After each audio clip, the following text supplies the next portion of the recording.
What's up, guys? It's Super, and I'm back with my Manchester Major Finals predictions. We'll talk through it like we did before. Of course, if you're only interested in my predictions for the finals to try to get the points you need for your battle pass or some packs, get skipped to the end of the video, or there'll be a link to the image in the description that goes to my Twitter. So I didn't do a play-ins prediction for you guys, but assuming you did okay with that, you're probably in a pretty good spot right now.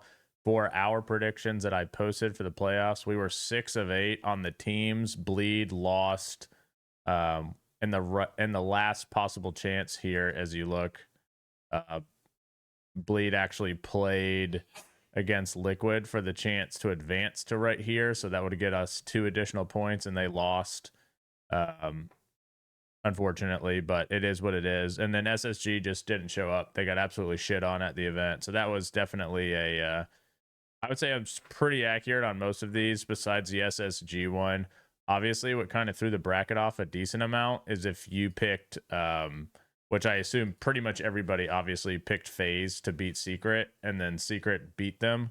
So that kind of offset the bracket because not only did FaZe not go 3-0, but Secret ended up going 3-0. And then FaZe were kind of like the Grim Reaper going through the one-loss teams. So I think that it probably threw some people off of the bracket. But I think we still did pretty good, right? We ended up with 10 points.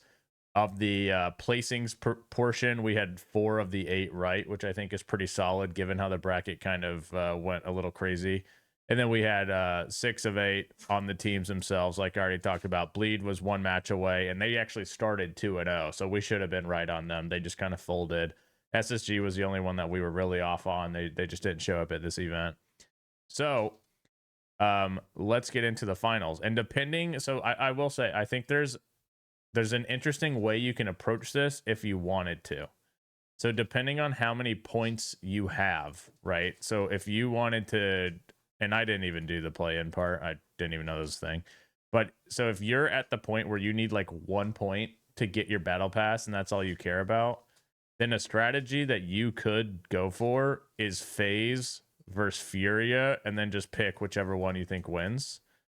The reason I say why that's a strategy is because if we look at the bracket, they're actually where is the bracket? So they're actually on the same side of the bracket, but if we're going to assume that one of those 2 teams makes the finals, you will be 100% guaranteed to get at least one of the points, and then you just pick whoever to win, and maybe you get 2. So if you have like 13 and you need 1 point to get your battle pass, I would probably advise just going both of these teams, FaZe and Furia, and hoping that one of them doesn't get upset, because I'm pretty confident that one of these 2 are going to make the finals, right? So if you're 1 point away, I think that's the way to go. Obviously, if you need like 2 or 3 points, then we've got some work to do. So if we look at the bracket, we've got Secret and BDS first up, and I think that's kind of an interesting matchup. So let's just go to BDS here, head to head. They obviously play Secret. They're a team in EU. We'll just do S and A tier. And if you look at the matchup, this is a matchup that BDS have owned them. They did have a close game, right? It was 8-7 in EUL, but we're looking at this. Secret, to me, have played really well at this event. They're like the surprise of the event in a way, because I think for a lot of people, they were fringe to even get out of top 8 to even win 1 or 2 games, and they went 3-0 with quality wins over FaZe and DZ. But there's been a couple days break for them. I think when you're playing that hot and then you just stop and like reset, and now you're waiting, and they're going to go to a stage, and if you look at their team, because keep in mind the rest of the matches of this tournament are on a stage. If you look at their team, this is all outside of, I would say, Miracle, pretty inexperienced players in terms of playing in front of a stage or fans. And BDS are obviously very experienced with that kind of thing. Plus, we just look at the track record of BDS kind of owning Secret for a while. They have 1 victory over the past 5 years. I feel confident to go that BDS are going to win that match. And so the next round, so then we have BDS moving on to the semifinals, and then we have another NA only matchup, which is kind of lame, I will say. I know they didn't this wasn't drawn. This is how the brackets worked out, but it is kind of lame that 3 of the 4 matchups in round 1 are interregional, so we don't get to see anything like cool, like teams playing against each other. but you know, it's not really their fault that some of these teams got upset. This has been a tournament with a lot of upsets. So if we go to Dark Zero and M80, we can kind of do the same thing. Now, if you watch my previous video, we talked about how Dark Zero internationally do very well against NA teams, even if they don't necessarily do that great in region. The thing that makes this kind of awkward for me is that M80, while they are an NA team, they are an NA team without NA players, right? They have Citizen, who's from the UK. They have Noodle, who's I think 50% from British. They have Cameraman, who's from Brazil. They have Kino, who's from Brazil. And they have Spoit, who's obviously European. So they are an NA team, but they don't play an NA style. We also kind of look at this, and they have sort of owned Dark Zero. Although I will say, going back to that like international thing we talked about, DZ did beat them internationally. However, this is kind of a different scenario where this is not the same team. This was more of an NA team. They're not NA anymore. I think M80 have been pretty impressive, so I'm going to pick M80 to beat them. So that's going to give us a matchup of BDS and M80 in the semifinals on that side, right? If we were to look at this and go back now, and we do M80, BDS, S tier. They've only ever played one time ever. It was at the Gamers 8 finals. This was in 2023. Completely different rosters for both teams. So I don't know if there's too much to look into it. This was also a way different map pool when like Villa and Theme Park were still around. So I don't think you can read too much into that. We could look at the tournament just to see like maybe who's playing well and who is not.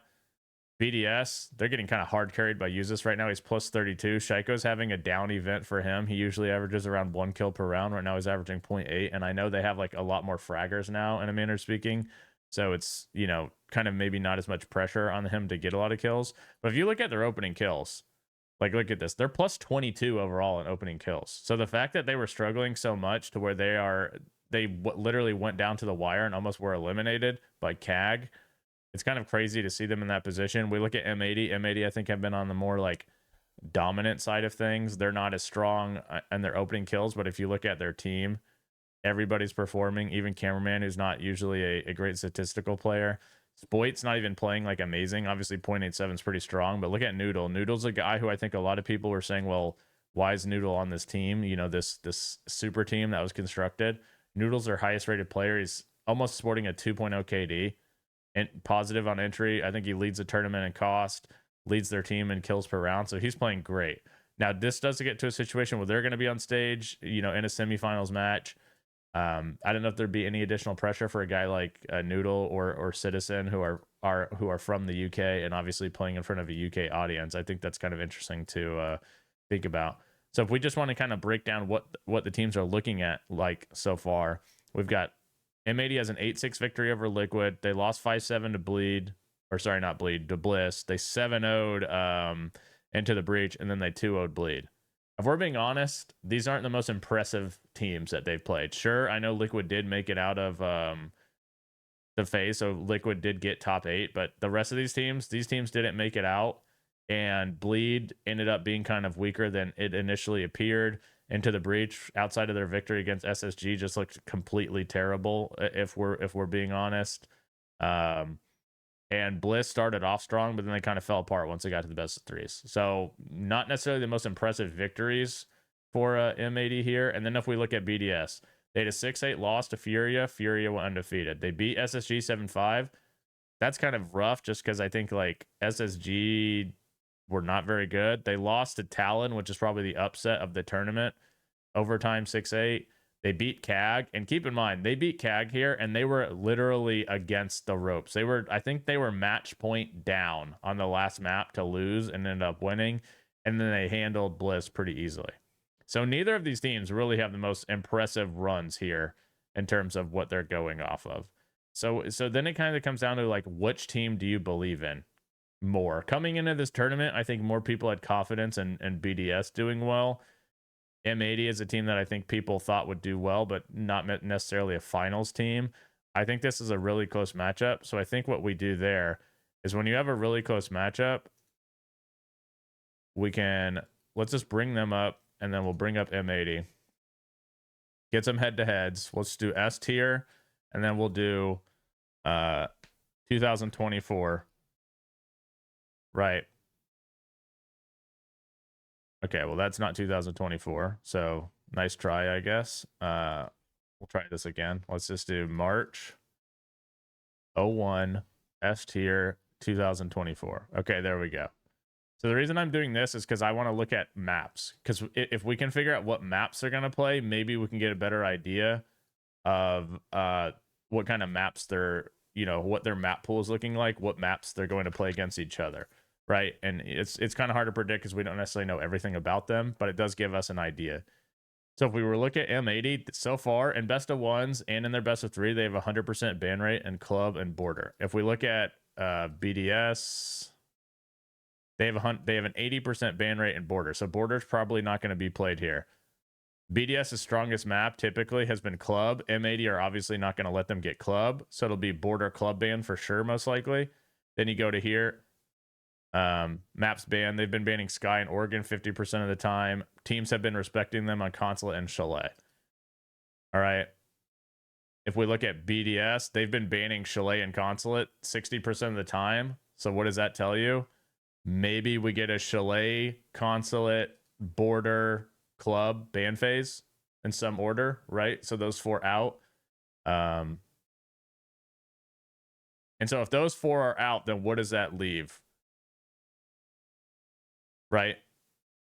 So if you look at this, when we look at this, and I do think that Cafe is a map. Like I could see M80 leaving up like border, right? And banning Cafe instead. But Cafe to me automatically seems like a map I have my eye on. Bank is a map I have my eye on. Remember, M80 did lose to Bank, Bank to Bliss, and then they came back and they were able to they lost Bank here to Bliss, and then they banned it against Into the Breach. Bleed are not good on Bank, so they banned it. But this goes back to the Sky border bans that we're talking about. They respect them on Chalet. M80 Pit Cafe. It was a 7-4 Oregon here. So I'm feeling like we get like some sort of bank probably from BDS, maybe a cafe in there. Or BDS have been willing to play Oregon a ton. They haven't looked amazing on it. I could see M80 running this to Oregon. The more and more I'm thinking about these map pools, because I don't think BDS let Nighthaven get through for the tiebreaker. I think they would take that out. So if we're saying Border, Chalet, Consulate, and Nighthaven are out, and then we're gonna say M80 ban Clubhouse, and probably like a Sky. Then we're getting like Bank Cafe, Oregon, maybe Sky sneaks in there. If I'm looking at those maps, I'm honestly think I'm probably more favored towards BDS. Like, let's just look at BDS here. So they 7-2'd on Cafe. They lost Sky 7-8, 8-7 Oregon. 7-3 Bank, 7-2 Club. We know they're not going to get Club. 7-5 Oregon. They're not going to get Club. They're not going to get. So they're only like they lost Club here. They lost Oregon here. They lost Sky overtime here and then won Oregon. I'm going to go BDS. Looking at that, I think BDS are going to make the final. I know they haven't been that impressive. I just feel like their match pool kind of matches up well, to be honest. And I just have a feeling that they're going to get it together for groups. I could be, or for the stage. I could be completely wrong. Maybe M80 are just very good. But I'm looking at the M80 wins. I don't think they're overly impressive. Same with BDS, really. But I do think that BDS's map pool between these two teams maybe matches up a little bit better. I am in my head, I will say, kind of thinking to myself, well, I think NA is better than EU. So if I think NA is better than EU, do I want to pick NA to beat, or do I want to pick EU to beat NA in the semifinals? And that's where I'm kind of at a crossroads.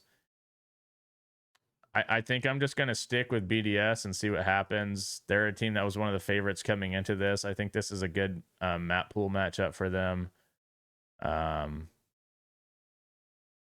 we'll see. We'll see what happens. Okay, so now we go to the other side of the bracket. We've got Furia and Liquid. This is a matchup that has happened a ton, obviously, as both of these teams are Brazilian. And we can do this. So we'll look at this first.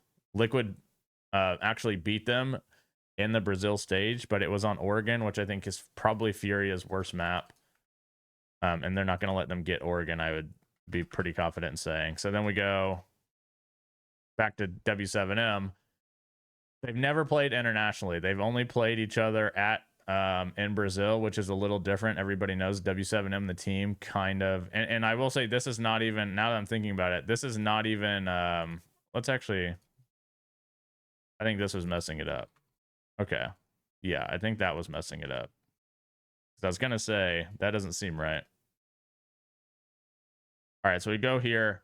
Now ignoring these two, because this is the new version. And you get here. So basically from here down, W7M have kind of owned them. Obviously, we did have this upset where Liquid won. But since then, at Copenhagen major finals, they beat them 3-0. They beat them 2-1 in the group stage, and it was a 7-8, and it wasn't even close. Here, they beat them 7-5. So I think we go Furia is going to advance there. And then we have FaZe and Beast Coast. FaZe and Beast Coast actually played earlier in this tournament. And it was a 7-8 victory for FaZe. And Beast Coast honestly probably should have won that. However, in a best of 3 on a stage, I'm going to go FaZe. This kind of reminds me of, for those of you that are familiar with Gunner. Gunner was on the Sonics, and they played against Furia or W7M at the time, and they lost a really close border, 7-8, and a lot of people thought Sonics should have won that. And then they replayed them in the playoff semifinals, same stage, and Furia kind of smoked them 2-0. I kind of see this as, like, in a way, the same thing happening. So I think FaZe are going to beat Beast Coast. That leaves us with Furia against FaZe again. So this is a rematch of the SI Grand Finals, where FaZe had their number, and then Furia just kind of got the power up. And that's kind of the thing with these guys, is they do tend to turn up when they need to. If we were to look at the most recent stage, Furia did kind of get clowned by FaZe. FaZe 2-0'd them here. They also beat them in the stage 4-7. So they couldn't handle them in Brazil. And if we want to go back to look at the W7M version of the roster, ignoring this top part because this is the new W7M, FaZe have owned them. Outside of this SI, where it was a 3-2 W7M, FaZe beat them in Brazil stage 2, beat them in Brazil stage 1, beat them in stage 3 there, beat them at the Berlin Major 2-0, completely different map pool, beat them in Copa Elite. So FaZe have kind of owned them. And then at SI, we know what happened. They were up 2-0. And I don't know if this is a bold prediction, but I think this is finally the time that FaZe beat Furia to go to the finals. And I think we're going to have a FaZe BDS grand final. And I think I'm going to pick FaZe to finally win. And so my grand final prediction is FaZe and BDS to the final, FaZe to win. Remember what I said? If you're only 1 point away, so like let's say you're at 13 and you need 1 point to get your battle pass, I think what you should do is do Furia and FaZe and just pick FaZe to win, I guess, since I predict them to win. Assuming one of these two teams makes the final, you're guaranteed to get your 1 point that will get you the battle pass. If you're a couple points off, then obviously we need to just hope we get the predictions, or maybe we predict FaZe to win, and that's right. But that's what I would do. Let me know your thoughts. Let me know how you guys are doing in your brackets. I know maybe some of you got fucked because I never posted a play-ins thing. I didn't really know this was a thing, so hopefully you did okay there. But I think you should be in a good spot if you followed our playoffs. I think we did better than almost everyone in terms of getting all these right. So we'll see. Hope you guys get some free shit. If you do, let me know. If you don't blame me. See you later. Oh, by the way, I will be obviously co-streaming all of the playoff finals on twitch.tv/SUPR. I'll have drops for everything. We'll also watch the reveal. So if you don't watch my stream, but you like these videos, whatnot, it's kind of the same vibe. I also talk a little bit about the prize pick stuff that they've been adding, which you know, don't get me into that. But yeah, I'll see you guys for on tomorrow for the first match.